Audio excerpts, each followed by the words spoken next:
¿Alguna vez te has detenido a observar una fiesta de pueblo? Luces parpadeantes colgando de cables improvisados, canciones rancheras que hacen vibrar las bocinas baratas, tíos borrachos bailando con las tías, niños corriendo con espuma en las manos, riendo sin saber que el mundo allá afuera es cruel. Una abuela sirviendo tamales mientras le da gracias a Dios por tener a toda su familia reunida. Ahora imagina que entras ahí, no para celebrar, sino para destruir todo eso en cuestión de segundos. Eso fue lo que pasó en Irapuato, y no lo vi por televisión. Yo estuve ahí. No fui un invitado más. No llevaba regalos ni espíritu navideño. Llevaba un arma, una orden, una misión. Y lo peor de todo es que obedecí. Tenía en el bolsillo una lista, nombres, alias, descripciones breves. Gente que había sido señalada. Algunos eran enemigos, sí, pero otros eran simplemente vecinos, padres de familia, hombres que alguna vez me prestaron una herramienta o me regalaron una sonrisa en la calle, pero eso no importaba, porque la orden era clara. Si hay inocentes, que caigan también. No debía quedar nadie que pudiera hablar, ni testigos, ni rumores, solo silencio y cuerpos. ¿Y sabes qué es lo peor? Que me convencí de que no tenía elección, que si no lo hacía yo, lo harían otros, o peor, me lo harían a mí, o a mi hija, o a mi esposa. Por eso hoy, con este nudo en la garganta, te hablo, porque ya no puedo callar, porque cada vez que me lavo la cara, siento que la sangre aún no se va, porque hay muertos que me visitan en sueños, y hay una parte de mí que ya no va a volver. Si tú estás viendo esto, es porque aún queda un poco de humanidad allá afuera, porque alguien, aunque sea uno, merece saber lo que realmente ocurrió esa noche. Y si este testimonio incomoda, mejor, porque lo que pasó en Irapuato no fue una simple noticia, fue una tragedia, y yo fui parte del infierno. Cuando el Cártel Jalisco Nueva Generación te llama, no es una invitación, es una sentencia. No hay opción, no hay negociación, solo obediencia o muerte. Algunos dicen que los sicarios eligen, que entran por ambición, por dinero, por poder. Y puede que en algunos casos sea así, pero en el mío, yo entré por miedo.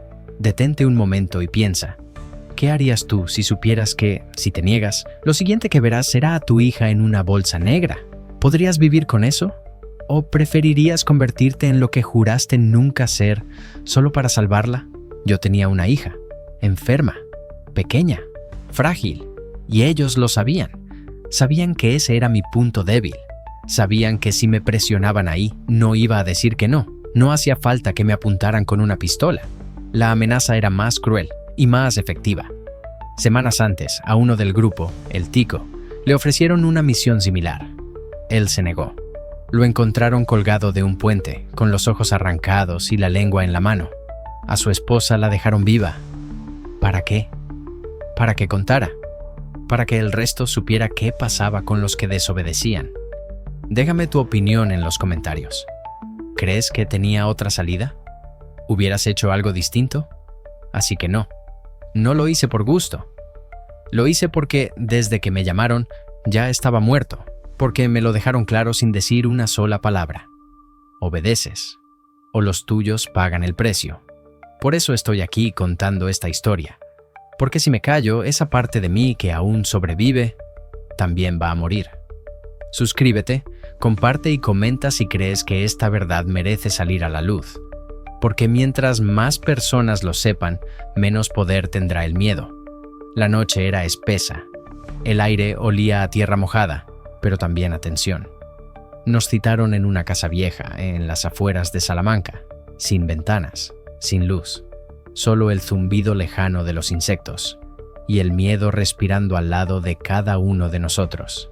Éramos 6, pero no hablábamos, no había bromas, no había nerviosismo visible, solo miradas vacías y manos temblorosas, como si todos supiéramos que estábamos a punto de entrar a un lugar del que no se regresa igual. Si es que se regresa. El que dirigía el operativo no tenía más de 30 años, joven, pero ya podrido por dentro. No tenía emociones, solo órdenes. Con voz seca y sin levantar la mirada dijo: «Hay una fiesta. 3 cabecillas del Santa Rosa de Lima estarán ahí, camuflados entre los civiles. Entren, identifiquen, ejecuten. Nadie debe salir vivo». Uno de los nuestros, apenas susurrando, se atrevió a preguntar: «¿Y si hay niños?». Y lo que respondió fue una daga que se me clavó directo al alma. Los niños crecen.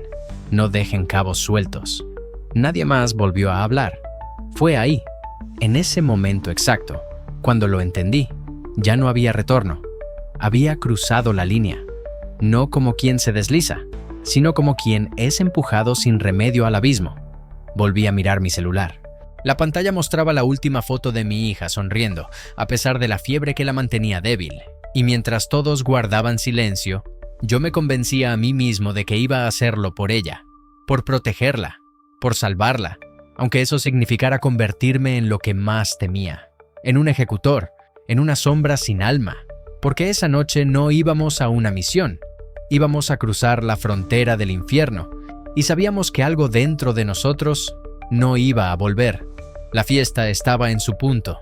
El cielo empezaba a oscurecerse, pero el rancho brillaba con sus propias luces, bombillas de colores colgadas entre los árboles, papel picado ondeando con el viento, el olor a tamales recién salidos de la vaporera, la música de banda retumbando por los altavoces y niños corriendo, riendo, lanzando espuma y pidiendo dulces.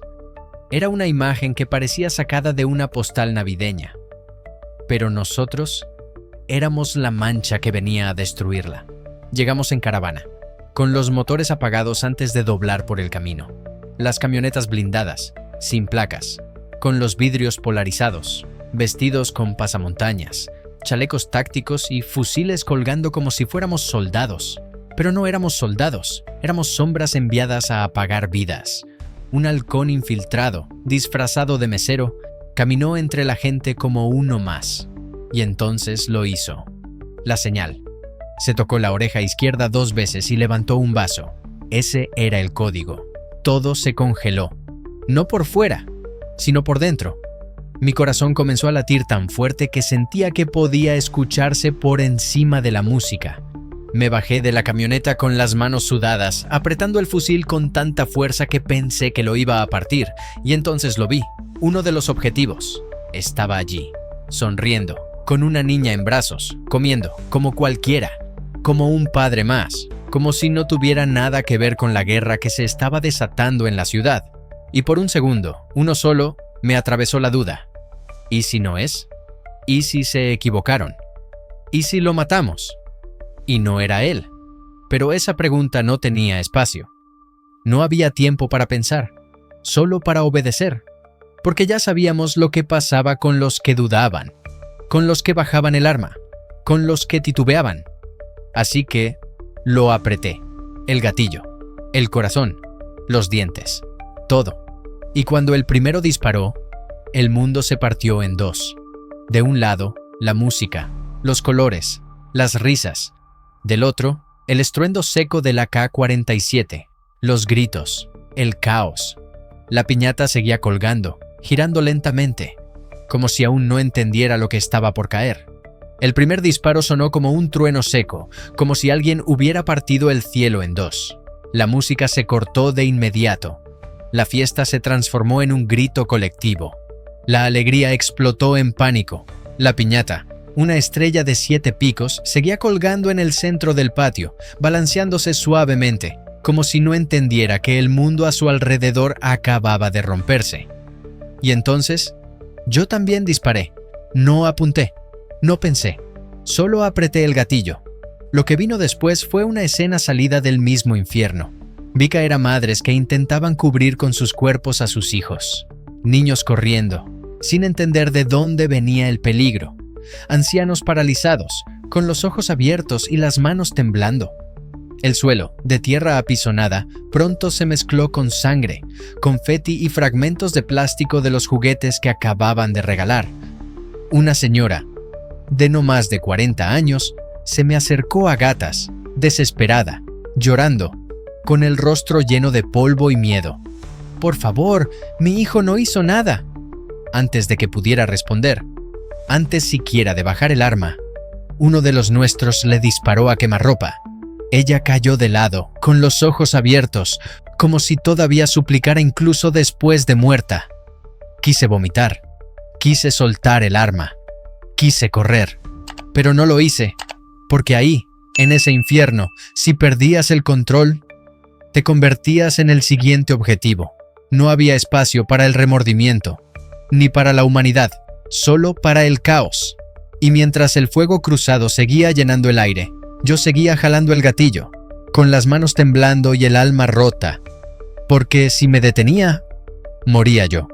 En ese momento entendí algo. No era un sicario, era un prisionero armado, y lo único que quedaba de mí era un reflejo tembloroso con miedo de desaparecer. Entre el humo, los gritos y la sangre, algo se quebró en mí, porque en medio del caos, entre los cuerpos tirados y las sombras corriendo, vi una cara conocida. Toño, un primo lejano, alguien que no veía desde hacía años, pero que siempre había sido de los buenos. Tranquilo, respetuoso, de esos que nunca se meten en problemas. Estaba temblando detrás de un barril, con los ojos abiertos como platos, y cuando me vio, no corrió, no gritó, solo susurró con la voz quebrada: «Flaco, soy yo, no me hagas esto». Y ese fue el momento en que todo se detuvo. Bajé el arma, por un segundo, solo uno, y esa duda, esa pequeña chispa de humanidad que aún me quedaba, le costó la vida. Uno de los nuestros gritó: «¡Ahí hay uno!».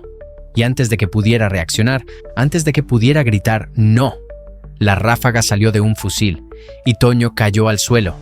Un disparo en la espalda. Cayó de rodillas primero, como si rezara, y luego se desplomó, con la cara hacia mí, con los ojos clavados en los míos, sin reproche, sin odio, solo dolor. Yo no disparé, pero lo mató mi silencio, mi duda, mi cobardía. Quise correr hacia él, tocarlo, hablarle, pero ya era tarde. La sangre brotaba bajo su camisa y en su rostro quedó una pregunta que nunca voy a poder responder. ¿Por qué? Desde ese instante yo también empecé a morir. No de un balazo, no de una herida, sino por dentro, donde nadie puede ver, pero donde todo duele. Esa mirada todavía me persigue cuando cierro los ojos. Y aunque he intentado 1000 veces olvidarla, Toño no se ha ido, porque los muertos no siempre descansan. A veces, viven dentro de los que fallaron. Cuando todo acabó, el silencio que quedó fue peor que los disparos. Ya no había gritos, ya no había música, solo el zumbido del polvo en el aire y el eco de lo que acabábamos de hacer. El comandante, ese mismo que habló de los niños como si fueran estorbos, se acercó con una expresión neutra, como si acabáramos de tachar pendientes de una lista. «Bien hecho», dijo. «Uno escapó, pero los demás cayeron. Nos dieron una bolsa negra. No hacía falta abrirla para saber lo que había dentro. Dinero manchado, sangre convertida en billetes, silencio comprado, y junto al pago, la advertencia: si hablas, te callamos». Así, sin elevar la voz, sin necesidad de mostrar un arma, porque todos sabíamos que podían hacerlo y que lo harían. Yo no acepté el dinero. Lo dejé sobre la mesa de madera como si hacerlo me limpiara de algo. Pero era mentira. La suciedad ya estaba adentro. Tampoco dije nada. No a ellos, ni a nadie. Solo tragué saliva y bajé la cabeza. Porque ese era el protocolo. Disparar, cobrar, callar. Pero lo que no te dicen es que el verdadero infierno no viene con balas, viene con silencio. Esa noche no dormí. Tampoco la siguiente, ni la otra. Y no por miedo a que me mataran, sino porque ya no podía mirarme al espejo sin sentir asco. Cada vez que mi hija me sonreía, yo sentía que no merecía esa sonrisa, que no era digno de abrazarla, de verla dormir, de ver sus ojos cuando me decía «papá», porque la sangre de otros niños todavía me empapaba por dentro, y no importaba cuántas veces me bañara, no importaba cuántas veces cerrara los ojos fuerte, el silencio seguía ahí, como una mordida en el alma, como una voz interna que nunca deja de gritar. Tú lo permitiste. Muchos creen que lo que más pesa son los disparos, las imágenes, los gritos. Pero número, lo peor no fue lo que hice, fue lo que no hice. No salvé a Toño. Pude haberlo defendido, pude haberlo cubierto, pude haberme puesto entre él y la bala, pero no lo hice. Dudé y lo vi morir. No protegí a los inocentes, a esa señora que rogó por su hijo, a ese niño que gritaba buscando a su mamá, a la familia que solo quería romper una piñata y terminar la noche con un plato de pozole. No hice nada, y ese nada me pesa como una condena perpetua. Tampoco me protegí a mí. No defendí mi alma. No defendí mi humanidad. Me dejé usar. Me dejé convertir en un arma de otros. Y cuando todo terminó, cuando el silencio ocupó el lugar de las balas, comenzó algo peor, el castigo de seguir vivo. Pensé muchas veces en quitarme la vida, no por cobardía, sino porque no encontraba sentido a seguir respirando con este nudo en la garganta y este agujero en el pecho. Me acercaba al filo de la idea, una y otra vez. Y entonces la veía, a ella, mi hija, dormida, frágil, inocente. Y esa sola imagen, esa pequeña vida, me detuvo.